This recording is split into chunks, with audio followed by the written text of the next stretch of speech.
Mkubwa ni mkubwa tu. Pengine hicho ndicho naweza kusema kuhusiana na kile kilichotokea leo hii katika mechi ya robo fainali na mechi ya kwanza kwao Wekundu wa Msimbazi Simba dhidi ya Mafunzo kwenye michuano ya Kombe la Muungano.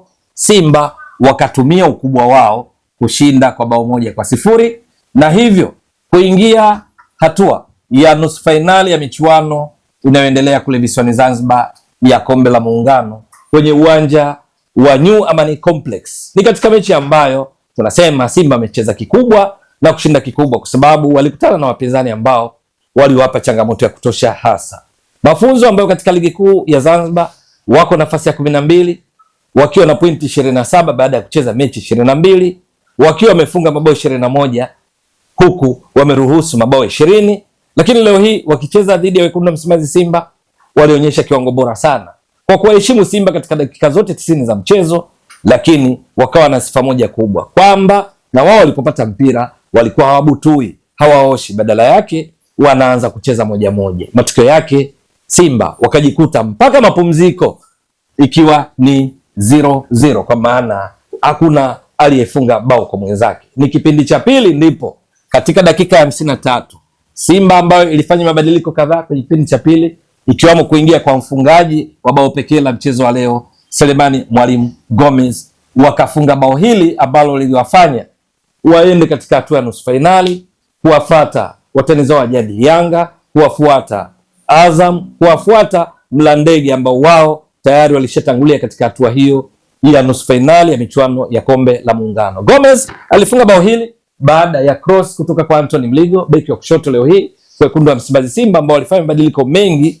kwenye kikosi chao kilichoanza, na hatimaye mpira uliokuwa ukizagaa katika eneo la karibu kabisa na lango la Mafunzo, baada ya walinzi wake wa Mafunzo kushindwa kuuosha kwa usahihi, wakajikuta wakijichanganya wenyewe na mpira kumkuta Gomez aliyetumia uzoefu wake kupiga shuti lilokwenda wavuni, ambalo mwisho wa siku ndilo lilowafanya Simba waibuke na ushindi wa bao 1-0 katika mechi ya leo. Lakini kimsingi mpaka mapumziko, wakati kukiwa matokeo bila, umiliki wa mpira Simba walikuwa mbele kwa maana ya possession 55% dhidi ya 45% za Mafunzo, kudhihirisha kwamba walikuwa wanacheza vizuri kwa kuwa walikuwa wanazuia kwa idadi kubwa kwenye eneo lao, lakini walipopata mpira walikuwa wabutui na wao wanacheza moja moja.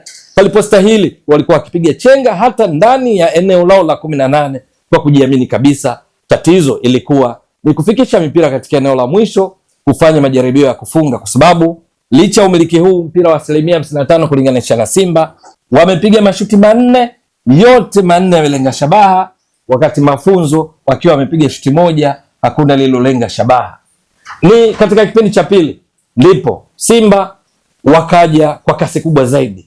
Ndio wakati huu walikuwa wamefanya mabadiliko, kuingia kwa Selemani Mwalimu Gomez, lakini vile vile kuingia kwa Libase Geye kama kiungo ushambuliaji kutoka upande wa kulia. Ni mabadiliko mengine pia yalifanyika, kuingia kwa Cletus Chota Chama kwa kiasi kikubwa yalifanya Simba iwe na makali zaidi na kuongeza nguvu katika kushambulia, na hata alipokuja kuingia Lassane Maudo Kante katika eneo la kati ikawa sababu kwa Simba kuongeza makali zaidi, na mwishowe ndipo dakika 53 ikawalipa kwa kufunga bao ambalo hata hivyo iliwafanya mpaka mwisho wa mchezo wapate ushindi huo wa bao 1-0. Ni kwa sababu kipindi cha pili Mafunzo nao waliongeza walau kasi katika kuliendea lango la Simba kulinganisha na kipindi cha kwanza. Ni katika kipindi cha pili ambacho hawa Mafunzo walipiga mashuti mengine mawili, 2 shots, ambazo bahati mbaya sana kwao mashuti yote mawili katika kipindi cha pili yalikwenda nje, hakuna lilolenga shabaha. Lakini Simba katika kipindi cha pili walipiga mashuti 5, mawili yamelenga shabaha, ilhali Mafunzo walikuwa wamepiga mashuti mengine mawili, hakuna lilolenga shabaha. Kwa hiyo kwa ujumla kwenye mchezo huu wa leo Simba wamepiga mashuti 9, 6 yamelenga shabaha, kwa maana ya mawili yaliyolenga shabaha kipindi cha pili likiwa bao lililofungwa na Selemani Mwalimu, na yale 4 ya kipindi cha kwanza. Wakati Mafunzo kipindi cha pili mashuti mawili waliopiga hayakulenga shabaha, kipindi cha kwanza ilikuwa shuti moja likulenga shabaha. Kwa hiyo mechi nzima Simba mashuti 9, 6 yamelenga shabaha, Mafunzo mashuti 3, hakuna lilolenga shabaha. Matokeo yakaja kuwa 1-0. Umiliki wa mpira possession ulikuwa Simba wameongeza umiliki wa mpira sasa kutoka 55% kwa kipindi cha kwanza kwa ujumla wake. Baada ya majumuisho na kipindi cha pili, Simba wakawa wakimiliki mpira kwa 60% kulinganisha na 40% za mafunzo. Leo hii licha ya kupata ushindi wa 1-0 ambao ndio ilikuwa malengo mama ya mchezo, lakini kocha Steve Barker na benchi lake la ufundi, yapo mambo kadhaa ambayo pia bila shaka watakuwa wamenufaika kupitia mchezo wa leo. Moja ni juu ya kupata testi halisi ya mchezo. Ndiyo, kwa sababu kwenye makaratasi ilionekana kana kwamba mafunzo ambao kwenye ligi kuu ya Zanzibar kati ya timu 16 kwenye msimamo wa ligi kuu ya Zanzibar wao wakiwa nafasi ya 12 kwa pointi nilizotoka kuzieleza. Michezo 22 badala ya kuwa na pointi 66 mpaka sasa wao huwa na pointi 27 tu, huku mabao ya kufunga na kuruhusu tofauti ikiwa bao moja, wakiwa wamefunga bao 21, wameruhusu mabao 20. Wakicheza dhidi ya Simba ambao kwenye ligi kuu Tanzania bara mechi 19 wako nafasi ya pili nyuma ya watani zao jadi Yanga, ambao Yanga wana pointi 47, Simba wana pointi 42. Simba ndio timu ya pili kufunga mabao mengi, tayari imeshafunga mabao 32. Simba ndio timu yenye ukuta imara zaidi ya tatu kwenye msimamo wa ligi kuu Tanzania bara ikiwa imeruhusu mabao 7. Ilidhaniwa kwamba Simba watapata ushindi mnono sana, lakini ilikuwa tofauti kutokana na kile ambacho mafunzo leo hii walikionyesha. Kwanza kuheshimu Simba kwa kimahesabu zaidi, kwamba wanakuwa wengi kwenye eneo lao, lakini wakipata mipira hawaibutui iende kaangukie kwenye himaya ya Simba. Badala yake nao walikuwa wakicheza moja moja, wakijaribu kutengeneza nafasi kupita kwenye njia pasi na uoga dhidi ya Simba, jambo ambalo liwafanya Simba wapate game tough, game nzuri kutoka kwa mafunzo, kwa sababu iliwafanya wawe na wakati mgumu katika kufungua nafasi za wazi za kujaribu kufunga, lakini wakati huo kukabiliana na mashambulizi ya kujibu kutoka kwa mafunzo. Jambo la pili, maana la kwanza ni ushindi ambao Simba wameupata. Jambo la tatu ni Simba leo hii kutoa nafasi ya kutosha ya kucheza kwa wachezaji wake kadhaa ambao hivi karibuni kwenye kikosi chao cha kwanza huwa wazi. Ndani yake kulikuwa na wachezaji ambao kwa muda sasa walikuwa nje kutokana na majeraha, lakini leo hii walipata nafasi ya kucheza. Lakini wengine ushindani wa nafasi kutokana na nafasi wanazocheza, leo hii walipata nafasi ya kuanza na kumuonyesha kocha Steve Barker ni kitu gani wanaweza wakaofa na kumuongezea mawanda ya uteuzi wa vikosi vyake katika mechi nyingine zijazo. Leo hii golini badala ya Mahamudu Tanja Jibo alianza Hussein Abel, mfano mojawapo wa mabadiliko kwenye kikosi cha Wekundu wa Msimbazi Simba kilichoanza.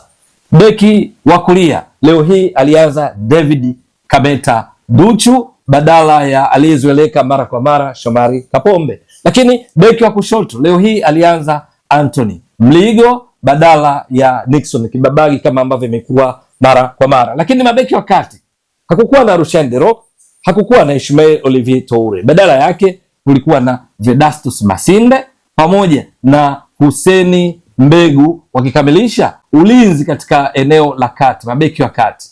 Hakuanza Alassane Maudo Kante, alikuja kuingia kipindi cha pili.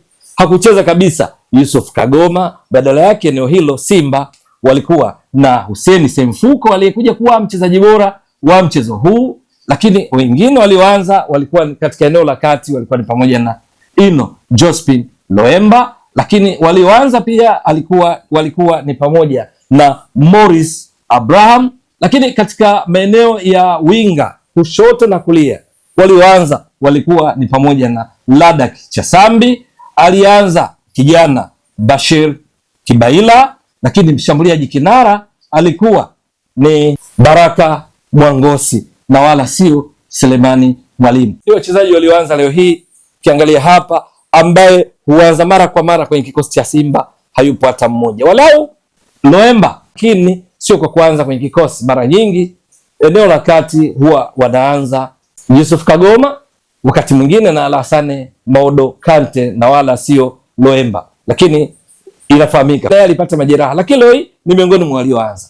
Kipindi cha pili mabadiliko yaliyofanyika ilikuwa ni pamoja na kuingia kwa Cletus Chota Chama, kwa Libase Gay pamoja na Selemani Mwalimu, ikiwa ni harakati za benchi la ufundi la Simba chini ya kocha Steve Barker kuhakikisha nafasi chache wanazozipata dhidi ya mafunzo wanaozuia zaidi kutokea chini, tunasema low block, wazitumie vizuri, na ndipo Selemani Mwalimu Gomez akamlipa kwa bao katika dakika ya 53.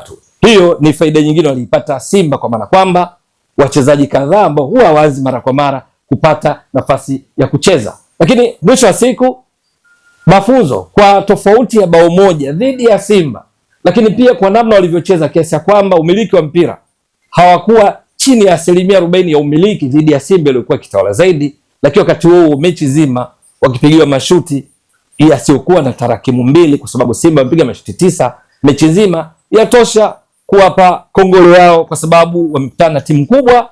Wao kwenye makaratasi wakionekana sio tishio, lakini walionyesha kiwango kizuri na kuipa Simba ushindani wa kutosha, na hivyo kuwapa burudani mashabiki waliofika kwenye uwanja wa Amani Complex kushuhudia mchezo huu. Bila shaka kati ya mambo ambayo kocha Steve Barker na kikosi chake watapaswa kufanyia kazi ni juu ya namna ya kuweza kufungua zaidi timu pinzani na hasa inazuia kutokea chini kama mafunzo ambayo haibutui mipira. Kikuu ni juu ya kubadilisha nafasi kuwa mabao, kwa sababu kipindi cha kwanza mashuti 4 on target, hakuna bao, hakukuwa na shuti lolote la kwenda nje. Baraka Mongosi lazima ongeze kujiamini kwake ili atumie nafasi.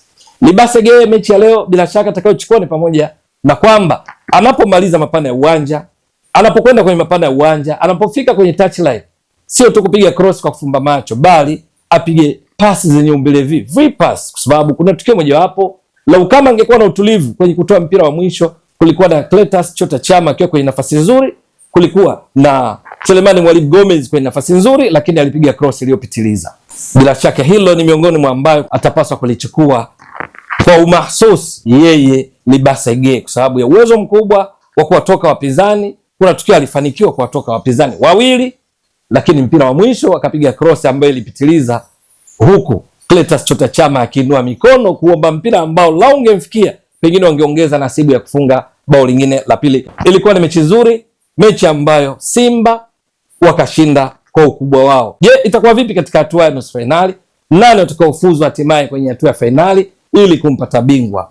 Ewe mtazamaji wa Mbwaduke Stats Sport Next Level, endelea kuunga mkono channel hii kwa kuhakikisha kama una subscribe, una share, una like na kucomment. Mwasilishaji wako ni mimi Ramadhani Mbwaduke almaarufu kama Mzee wa Data. Shukran jazilan. Bye bye.